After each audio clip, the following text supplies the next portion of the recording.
బిల్వపత్రం చెట్టు అంట చూడండి.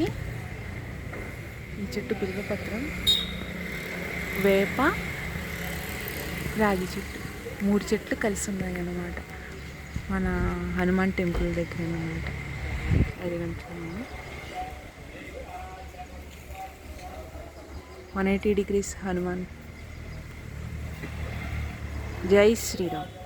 అందరికీ ఆ హనుమంతుని ఆశీస్సులు ఎప్పుడూ ఉండాలని కోరుకుంటున్నాను. జై శ్రీరామ్. కళ్యాణం జరుగుతుంది ఈరోజు ఎంఐసి, ఓల్డ్ ఎంఐసిలో ఉందన్నమాట హనుమాన్ టెంపుల్. 1 year అయిందంట ఈ హనుమాన్ విగ్రహం పెట్టి. ఎక్కడెక్కడి నుంచో వస్తున్నారంట, ముంబై నుంచి కూడా వస్తున్నారంట. చూడండి హనుమంతుడు ఇప్పుడు కిందకి చూస్తున్నారు. జై హనుమాన్.